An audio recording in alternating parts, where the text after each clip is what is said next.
foutus à la porte comme des malpropres. Je peux pas imaginer aujourd'hui que Michelin nous jette comme ça. Qui va partir, qui va rester. Bah ouais, malheureusement, Michelin, c'est ni votre père, ni votre mère. Donc, dès que le rendement et la rentabilité baissent, eh ben, ils partent, tout simplement.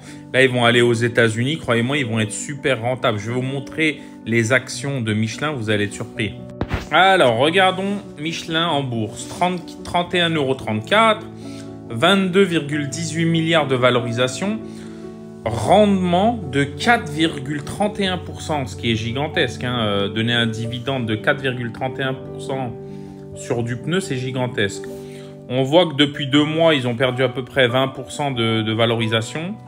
Ok, donc ça fait 5-6 milliards, je dirais.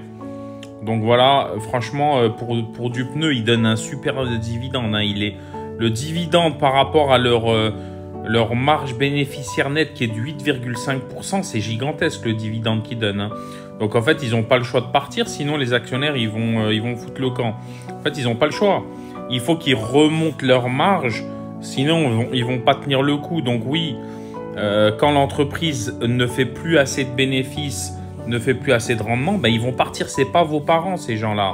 Si vous voulez apprendre à lancer un business, comme moi je fais, c'est pour ça que moi je dis, pendant que vous avez un travail, pendant que vous avez un peu de revenus, il faut absolument racheter un fonds de commerce.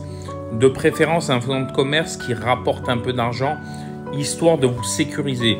Déjà, les murs commerciaux, aujourd'hui, c'est foutu. Ok, les meilleurs emplacements, ils sont pris. Les emplacements bas de gamme, il n'y a plus personne qui en veut parce que ça attire plus personne. Ok, il n'y a plus personne dans les rues. Et les bons emplacements, ils sont déjà pris par des grosses enseignes. Ok, donc souvent, c'est les emplacements sur des ronds-points, etc. Mais la majorité des gens, ils n'ont pas les moyens d'acheter ça.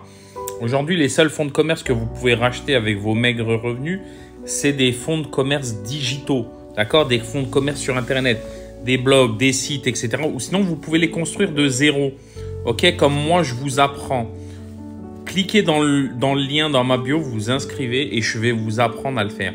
Parce que croyez-moi, dépendre d'une boîte du CAC 40 dans un contexte économique extrêmement tendu en Europe, je ne parle pas des États-Unis, je parle en Europe, c'est stressant, ultra stressant. Regardez les Uber, ils sont en mode esclave, ils font tous la grève. Regardez les salariés des groupes du CAC 40, pareil, ils sont en train de se faire licencier, en veux-tu, en voilà. Construisez votre parachute pendant que vous avez un peu de temps, construisez-le maintenant. Je vais vous dire, quand vous serez étranglé, quand vous allez devoir payer toutes vos factures avec des revenus en moins, l'avenir, vous n'avez même pas idée comment il est sombre, surtout en France et en Allemagne, et même dans les autres pays. Parce que la France et l'Allemagne, c'est là où les salaires sont les plus élevés. Donc, c'est forcément les pays qui vont se désindustrialiser le plus vite. Parce que les gens, l'un des seuls facteurs d'ajustement, c'est souvent les salaires. Ok, donc ces gens-là vont vouloir fuir les salaires les plus élevés, c'est-à-dire les grosses entreprises, ils vont vouloir fuir les salaires les plus élevés. Donc s'ils investissent en Europe, ils vont investir majoritairement dans les pays d'Europe les plus pauvres, parce que c'est une logique économique. Ok, inscrivez-vous dans la bio, arrêtez de faire les rêveurs, arrêtez de vous laisser couler. Vous voyez ce que je veux dire? De toute façon, il n'y aura pas de la place pour tout le monde, je vous le garantis, il n'y aura pas de la place pour tout le monde. Il y aura beaucoup d'appelés, il y aura peu d'élus, c'est comme ça. Inscrivez-vous dans la bio. Ciao.